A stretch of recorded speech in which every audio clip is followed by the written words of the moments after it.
Hello everyone, you are all welcome back to our channel. You are welcome. Good morning, good afternoon, good evening, depending on where you are watching this video from.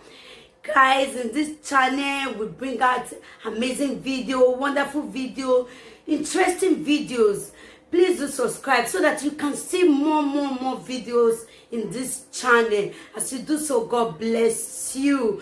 Okay guys, I'm going to leave you to watch this video. Please do comment down below according to the video. As you do so, God bless you. So guys, I leave you. Please watch this video till the ending and see you all in my next video. Bye guys, thank you all. Iviedo no zomo, viedo migodo. Waya wa bedene. Omemini yoni ye 5 minutes ya gwankan bambana. Iga gwe no gwe Gemma last lady. Eyin atiyen ege itina iga gwe gon ave na sona. O ya me gbe gbe ladia bavana. Igwe ni gbe gbe do inwon niwe Gemma last lady etina re ujere Iviedo o si ologo ma juwegbe wa egwe ne gbe do iha ma wevo wiena bambana oga kanwe kama zebe ni type no deni egi nukpo no kinike type social media na ukia ka we wage ija ye imi o kan gban ke we ho ege ye ya time oga kanwe kama ugweri odamani okan enoga inu ya no kiye no eri oga do yorunda e do si ologo manu jeju egbe ologo manu weje bagbon e last lady nuegie unhu bi edo hia nuegie hia togbuwe uri enwa yerere we no magbani won runda ekene uya we bonke do ekina kege ade wa ilajon do amwera vi jouer ovie wa ilajon do amwera vi jouer ovie be nu we mana o mo do be do ovi obo e won me ovi obo me wa Uage kumagi mi ama gugmi na ugme bugo uzegbija ugwa uwe amami emi uwe even when na egwe emi kemi hia fe no ma wagbon na no awagbon aweji we oni agwe talking afu egbe benu ya moko akwo ladian una do gbe una yogia una ya kinye keve social media na una gbe obokewu obiara gwi egwa lezo ona hegwe we are when we do Johnny where on come here fair we can get can here go ben why la we social media na de no e gbag mama ho e Gemma last lady ya fie gbe koko mama itaye video na ni we na so ru da we video koko mana te we have latian ye do afi nu dangi edo ikebe do latian e woni ije be kama severi oni na wana ne presenter oga kan waka ma ege ye ya ta egi nukpo no kin ni keteme na o kan no ga inu ya no kin gwegweri oda yan ni ugweri oda mo no gweri oda we runda e do si ologo ma ju wa gbe o ma be nu gwegwa je na ni ogwo ne no ma ni ati Evelyn ne mi runda e ken wena wa mo ravi jouero we no de o ya ime ya live video na e bando ya ge we runda we no ge age kugwa ko le bloblo nu muhia nu degbe ya mko dolo ni ona ya dolo hun gwe no wo Kevin no ma enegbe vagbon no ma enegbe vagbon u ware wenu do mona moria wena we osalobo aga we nu do ge wo ko ni e no gbalama e o ko no gbalama gije Kevin u ware wa mo mo ana mienia gwegu gwedo gwe Evelyn Osaro ugu do gwegwa wa do ka dojo e koko man ga agugwe kon wa so pan me na ya agwe kon we ho ge koko man go vie do ni be hia e presenter si hia no we ya wu hia me hia nu we na la do agwe ezoge ge ni odo gwe me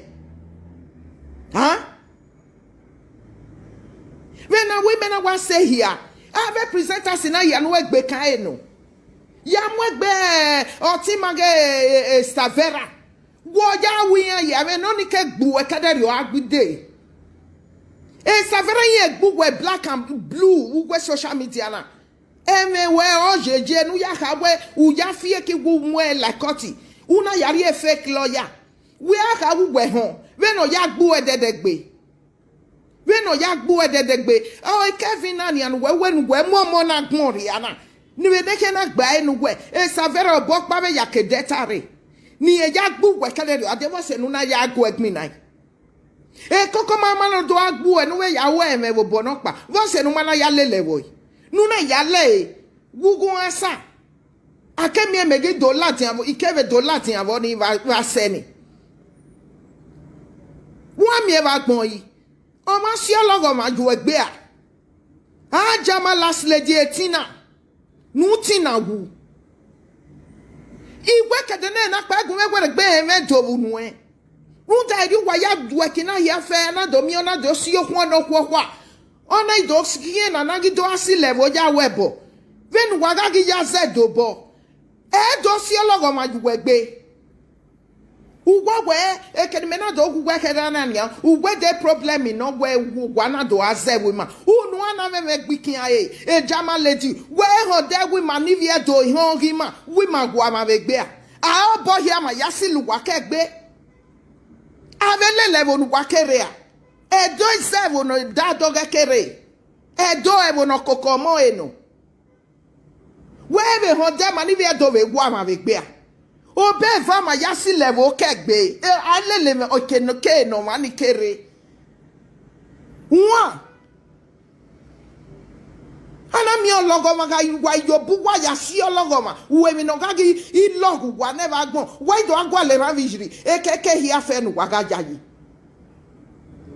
what can we can do obvious and working who wa do azedo why you know when wa ga go egun who do azedo ya mo kin vi edoro vi for what if you do agwa we social media no ze meme you egbe huh he making no way we don't go with YouTube. No do work here make YouTube.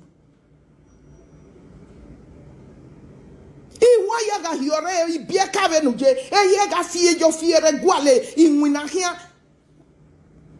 Who went in wina YouTube are you work here? Who bekara bekari I'm a presenter pan my be. Who went social media na? Jaje ya gwa liviera ya Rose wona no mukia na go le blo runji je yo ni gati e bone agwa gbe yen na tin abandon ni yin yen na ya rese family yen e ri ju we abandon no we e we na ragmo de na gene kwemu if you gwa ni ne yan ga don wa reve de na kwe yen gwa run tag yan rese family run tag wo je family revagmo wo je family re if when I get one red then I when ya we here you walk by when you do abandon the way. Only raise family. I love my wife. I love my wife. Oh Vasabi, oh we are not gonna love our wife. Where you two born na do atai. One. Nana mi egbe ma gi okuwa we jama etina no ye jama last lady bi ofan. Egbe ma ki okuwa. I love my wife. I love my wife. Huh? Oh my God, love of her. You know I be yata. Oh, we are not gonna we mo her. I be gi e mama. De egbe okuwa wa gbon. What do see e wa wo go level ne mi gun. Lovely. Huh? When one I fake account obunse. Ugwa le ba ni we nu do amuvi ogin vi edorovi. Uma jeni ni ageleti e lovely ne mai be wata e na osaro. Uma de ni ageleti e uwa me opportunity ni when am me wa me presenters here no we e we me the social media na runda we me ukin. Etina a we me. Huh? Who webe hogi bi edo ni ke ni ya. Ge yi me gani ya go le blo na ku work ge. Ogwo we e to ni doti e bo no ni a o. E urunta me ma gu gwa we no de ni. E ken we na wa wenu amu hu e ro ye keke e bo e san ye ikana. E bo na bi we be san. E we mu ro ye ni. So evani me na fie video na ba me do ga e kere bo wi na bani.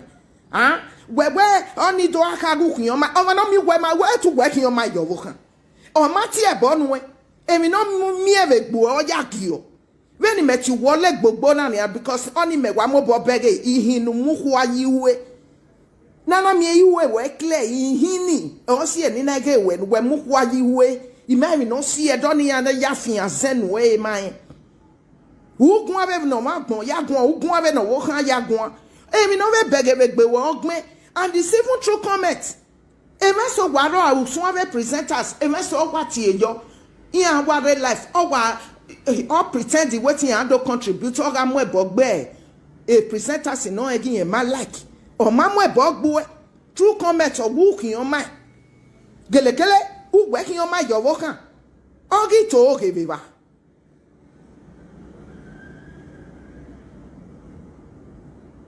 Mama Facebook one close live video now. We'll see how they go take. Facebook will get like with when I send on the eye waiting me one more bomb your boy like. Oh, you will do it, no abi. Make it get Facebook cookie. Hey, Master Thing go. Mike Zuckerberg, please, if you can close this Facebook. Mike Zuckerberg, I'm pleading. They are beginning to use Facebook to be constituting nuisance. To be bullying tribes, to be bullying people, bullying children. Please, Mike Zuckerberg, help us and do us a favor and close down Facebook. Who say Agbe na love? Who say gele aye? Imagive cause asanenia it may make we me I did or say more to yourself. Di me akwede de when meeting like Facebook. Ogi na magi tie me Venedia. Or when ya get a last lady get a Jama last lady get if ye joy win wawe is zenyana. Hina we matter de page no J abi a YouTube no or where of a page on like many type eme. Eme na wasona ni ige. May what then ye worry life. Oga mwewo no kere wo te sanrovie. Go vie sanu hu dana. Ogbogbo je ni beti e bone nia. O ma ti e bone. E ma na igwari e koli ya ti e wo, iye gware live video. Owe hey mama, kon padomo, o wa so won mu e bogbe. Ama ugwegbo ni. Just to come to tell you where this guy he wasn't where no he agbu e mo pa wa sena. Where then we sena. Ajame wija wa. Mwa ju hu ki ya me YouTube. Ai na domienia nene no de na nia. He make it with Facebook and Facebook wa we gberu. Mark Zuckerberg, you have to close this Facebook. Close it down. Facebook has become a mess. We don't need it. People are using Facebook to be bullying families, insulting tribes, insulting monarchs, insulting presidents. It is like the young Beremi and close the Facebook. Ijo, ina go o sawese Facebook magi wina. Eri ohiaje. E Facebook na yaga huye. Yaga huye. Runda ema hiamba mboye YouTube. O ma even imagine and me yake YouTube we say 4 years in my live ade. So what we are interested in is for Mike Zuckerberg to close down this Facebook. A lot of things have gone wrong because of Facebook. A lot of people, even they have committed suicide. All because of Facebook. All because of the bullies. People are bullying people. Using the Facebook to bully people. This Facebook has to be closed down. Eh? They are using even the Facebook to cause a tribal division, tribal war, tribal crisis. Yeah.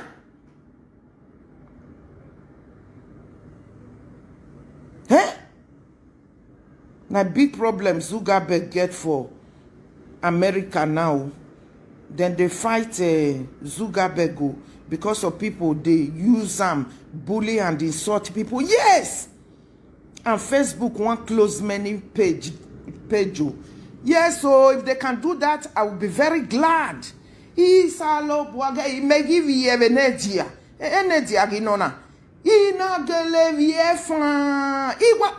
Igwa kwerun yo toba soni na wosalo bo wesi. Iyangi eti close Facebook. Baba ga ginya were gbefki Facebook. Huh? Hey, me na wa be give no tenya be ki Facebook. Huh? Good tribal conflict. I mean, they are using Facebook to cause tribal conflict. Go le blow no mama no you ko dollar ya wo get a boy na me oje ohun we na hu agbo hu akpo my ro egbe o nje o tu imebo yeah imu ebogbe boy na ovi obo na o agbo ovi obo me deru ti juwe te hu we na hu agbo. Oh, we're going to have a best side. If Bechile children in Mamiema.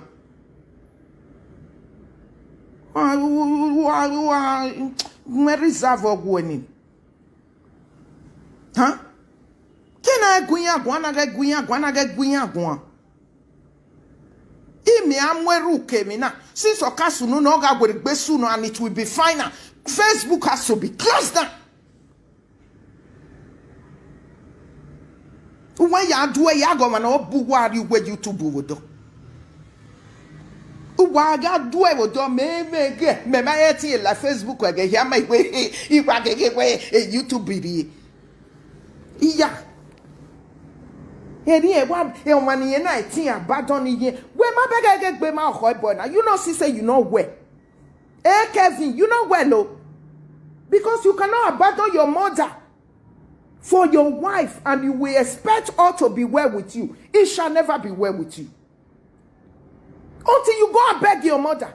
If I can abandon my mother, is that a word you are supposed? And Unasona, they talk to Evelyn Osaro. Waiting to continue your mama. Can't you see, say, you know where you just they pretend follow this one. The nene knocking on my your wokana. It made you wear or what when no man we hear my. Oh my God, we queen on my have a meal man. I can't. Oh, Choma go on walking on my. Huh? Book my booking on my your walker. Who coming? I can't abandon my mother. So, okay, David, if you have been able to truly digest this, where you are so comfortable with it, what come and concerns your abandoning of your mother with this person wanna say wanna come out to come talk to. With Evelyn Osaro case, which you don't even know if it is fake account, even if it is real account. This is social media. No presenters where they know the insult. So if you can't take the insult, then you are not, I mean, you can't be a presenter. Presenter, whether they tell worse things here, they're not going to even take out to be anything. They go, they laugh. Hey, he not come there to come curse your mama, curse your papa, curse your children, curse you. No, he only say you old. And when you want to reply to such a person, to tell you that you are not fine. You are not fine with this, your decision where you take, so, make the photo say, I love my wife. Make the photo say, I love my wife. Now we begin to see her. Now we begin to say, make the photo say, I love my wife. As they see Vasabi wife where they call him husband daddy.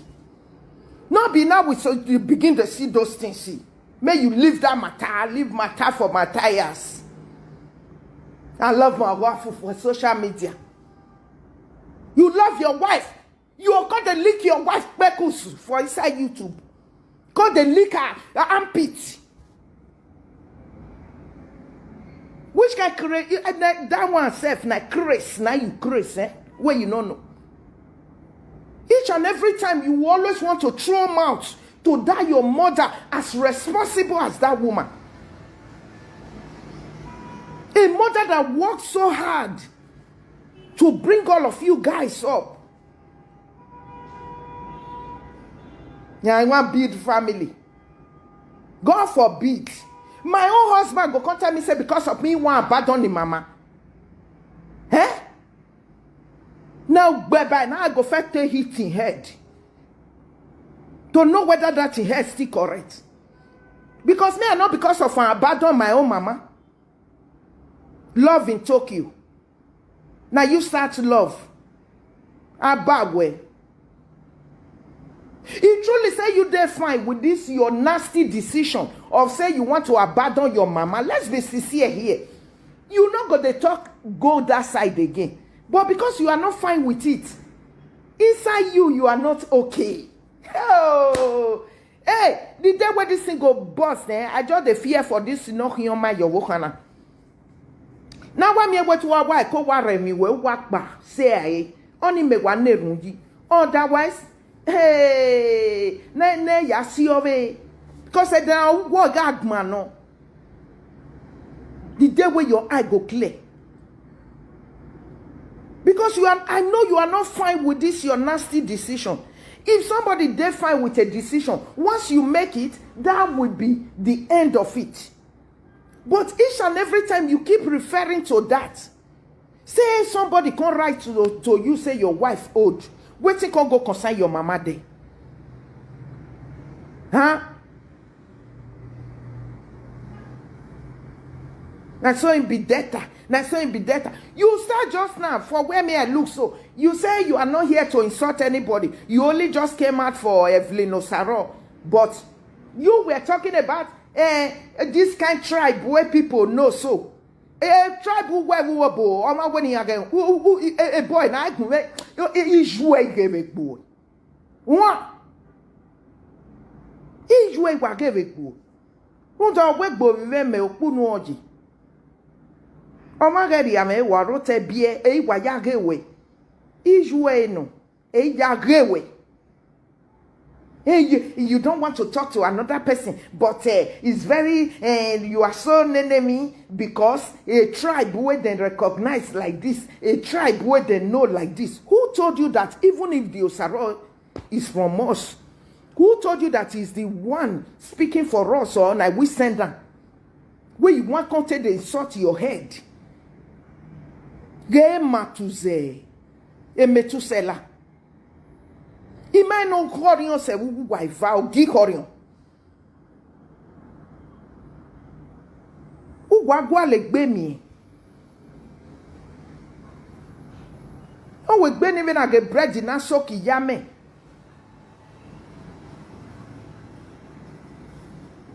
Ena ge bloblo na pe oji. Ima wi mi ni ya ge de unyi mo no ma mana enu. Ne kwemu. Ekwemu. Ou abandonne jouer no ho. Ou diji. Me mi ovi obo no even do kina very ode. Because if you obo they are always very decent people. Why here? Huh? O ko ve mo ko I mak pesu. E o akpo so paro igbenia. O kion ma yo bo kan. E va ni ona do kion lo gbogbo. Omu ihin yi hu e ga gun. E koko mama te gbo ave mana mami mi u. E some vera ogbo side mirror. Until tomorrow no. E te mo pa ma ti e jama last lady. U mai la dia den we to wo kan ya gbina. Hero gbera gbivie do egbe ija owa. Ijo mo no mu ege ya su sele lo mo.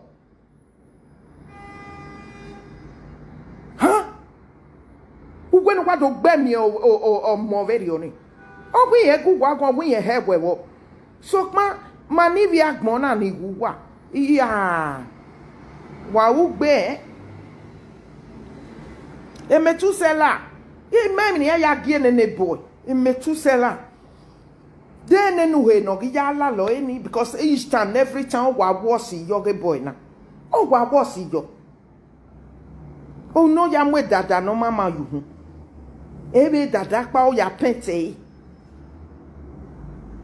wegi mi wegi ge ho so etina maije mami on no ni a baba na te we are no gwalo wa etina ya we ati if you know it write it out la gogo e dobe e boni ana bi webe san imaka we san here e bona na wa bi obe san ni du mami e bo rumu rovi o ya mo e va rovi wa unda have presenters here no we we social media na ehia ye gbo hia imi egugwe wogigwe he nu ya go e okpagbin na gbugbu ya o la ho e ki do we no wa ya na do no do si okon kwa ima oni mi obo otherwise ga gbu e ko ka he me ime ma egun aje me na no wa ya so e ade ubege be na gbon be mi mu gbogbo ese mo pa na e ja gi go ma mu ebo gbu e wa se ni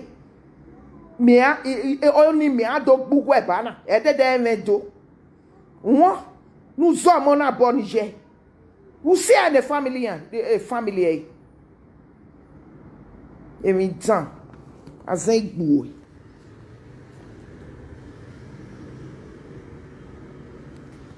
we say thank you so when it don't come out we better why do you wa talo we man why do they you wa talo but above all now I'm just praying let my Zuckerberg like I said please my Zuckerberg you have to come to our aid come to help us in this close down this your Facebook we no longer need it.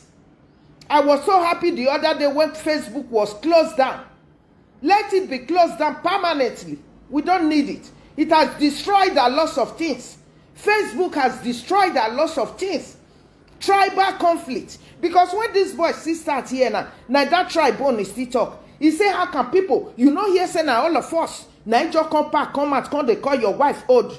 Now only one person you talk so. What come and concerns the tribe where they know, the tribe where they recognize.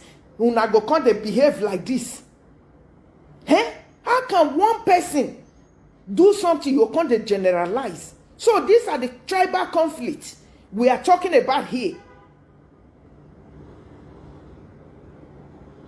You just leave the place where they born you, your papa land. You not go feel insult that one. Can't they dive enter another man land? Who the young one you boy na man doing do?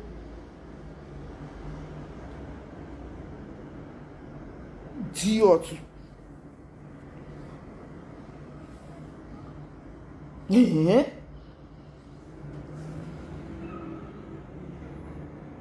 Oh yeah, matu. Ogo by songo ebe o mai mi na tie ogo. Ime teme, huh? Ke kakabo da me wa bi o mai bi e ko. Ya gi jouer o ye fin na sweet 16. When no vi o kan kere. Oye mau, imemi ni oye bau, imemi ni ya gie ni ya.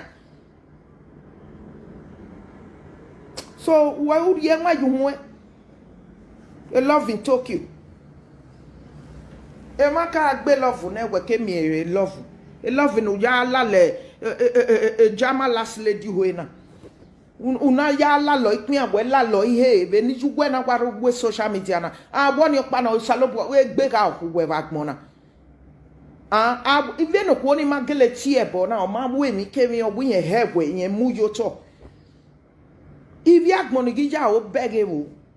O salobo no jagbon no je mi no se no kwona se le luwa. Mo pa na ma tiebo nu e wa se ni. Imi ado gbuwe bi wu hin wa re jama lady. Let to face you. La ho okpenu ke uwe social media na we gwa mo presenters we de uga mo ihe ogin ya hia rovie ogin ya hia uga mo hia rovie ami emi okpanu ma gi ewu oh ijo go bi jeme go jo o do ya wo ge iga gwekun ave na so ge kian ne go no na ha ko bije ko do ya wo wesi ko se ga ni me ya gwegun abi na so ni me ma mo bo gwa ge ne video na do ge eyan pa be agun akan wi ma keke be no wi obo na no mu kian ge no ma mi akmo re na but you ma seria o but don't go there again. I'm warning you cause ima oni give any time na no ni do zeme no wegbe ma we ni ha no dijuwe Oh, Wesi, Sawesi. Koje. So, no. Ejama etina. Uri enwa yu ho etina oye beni aga ati we gani. Wari enwa yu ho Huh? Eh? He's a little me what tell me no time me have no day. Baba na me do me na wo na ati e we yin o man. He present us in here what a committee set me ageso. Igwe na bungbe. E na bungbe when ya mo give present us in sorowie. Am I when egbeni that way?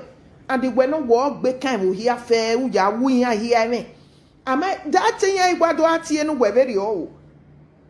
Wo afiagmo yo toni. So even when 11 aka ma wetina a jama last lady do si ologo ma ju egbe. Wa ogwa ma vies obo ma yasi. U ya gwa le mi no we ku gwe ko le bloblo no mu kian. Wa ya gba oge gbugwa. First of all, why are you here? Why are you here? Who don't want to be over here, Nane? Odo aka yin aya raise family na ni me make no pe na we abandon ye ja raise family nu la ho wa ege gbagbon a okugwa enu do runda egbenyu we ni do ma na gbenyu we hin e ma ya febe mana i ati dede gbeso i kamia i gbugbo begi meneva o nu we na do ege dede making gi making o man huh. Me when done you do a live video. This person where they come here the day since. For what? We talk here born. So my beg get back my mouth. It be my ho. Egg bugwenyon. Honey, no maso tekona. Honey on your bunu weje. Egg bugwenyon. Men no dead we me beg in me begging. Kenene Kevina. Wo no ya mi okekere eitama we na. Wo da dene bona agban wa wo I mete ono wa ko remi. So pan egbo odogbe raverio. Wo eji egbese wa wetu wa go ma go anu we ya what I'm telling you. Runda make gwan iye kene gwanri. Wo David not aye wete gbe okin nu weche honey na ati do atemi je again ye kene na torno na. That is to show where ye to be he's not fine inside.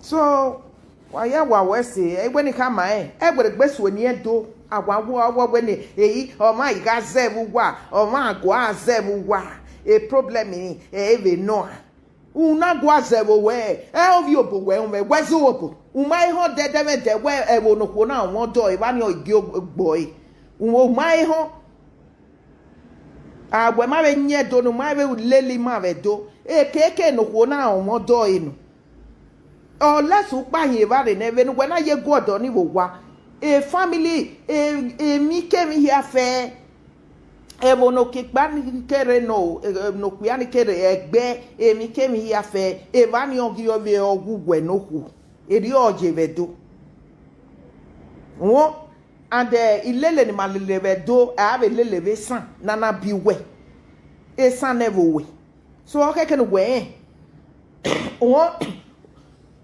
u azebwa ugwana azuobo aye go pa imayakin ugme wai kadro lati an to ayunu wa ya roko e aron pa wa gugwegun wewe e tribe na te wa e tribe ate o salobo la ho e tribe na tribe na wa ma wa and you guys have nothing to do about it. Why a total odo me corporate meaning wa me YouTube why do afien nyagbe o ma le gbe oko e kan set do ado e kino mama a fake life o ma no mi wife o ma get egbu wa no o ma get gbe ma okugwa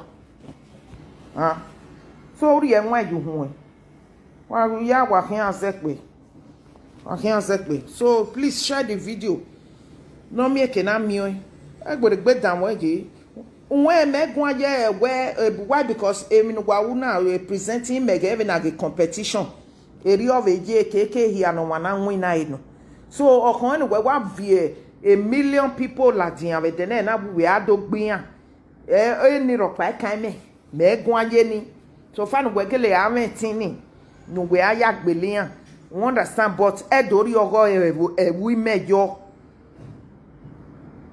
me only YouTube when me go gwana na me na ro video na mo ye video pa wa bege mi orere ni yewu ni ye be do lo iso ni e baba na do ago gwana you only YouTube ikama we be no de inwina and again na ni e be we be like ne so tigi inwina ye be do ki buy ni e do ja me do atalo we mana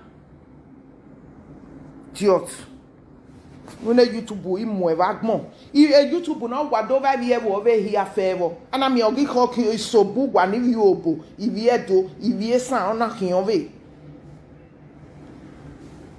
ivi ebo hia ni ga ro ni ya eku ebo lo wa we mi agbon ge na YouTube na ha sabo e dasun e amado ya kion gi gbin na ne tribe do ya mu egbero vie e o ogi so boga do state why you tell me when me je why do am we jogi bi edo pa why do enwa gwana ekenu gwa second waran me no ededegbe yata e pape live video eri ya nerun na ededegbe o gwana inu gwa no hie no nu gwa wetu gwa via o dada do wenu gwa do ayunu ya mu edoria we social media e wo no koku gwa e dia do we ni kawo e igwe no hin gwa ko no hin ati wa mo I mean, what me ever go? But what I do no go what can I idiot? I muhi why you way or do I tell him no magba? Ah, Zua. You go when I was on a cake, boy, you go in one but with social media. It made me a get uber fear or you man. Huh?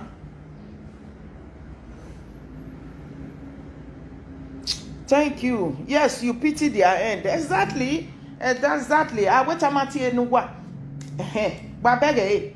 Bensonia me why you not here bona? E dia do venikao. O hia ti wa hia. Eri o wase. When wa mi yala dia de social media. Emi no mu gware gwagi mo o dani o ma wa kan wa kan. Gwagi mo o dani, why when wa do you know ya mu my do no pe oria. Why ma bege gbe kin akugwa e gbegbo kin anu wa kin abagbon oba to lati yan yen do afon mi ni megi yage jama lady ni e ya mi ose we social media na gbera popa no devi me fi amu gwe me bege ge te gbugwa yan bege ge gbe ma okugwa iva hihi bi me wa gugwa iva ni why because wo ko kin gi wa ban u gbe me ni ja wa ma ti gbo e u ga bi o mu me yi mana do gbo e gba igbokun ajo won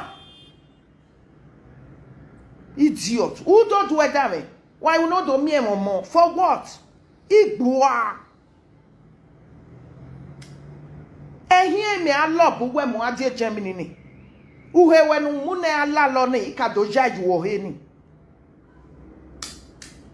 un da get to me on anofu ma gbo wa ya wa kian se pe wa wesi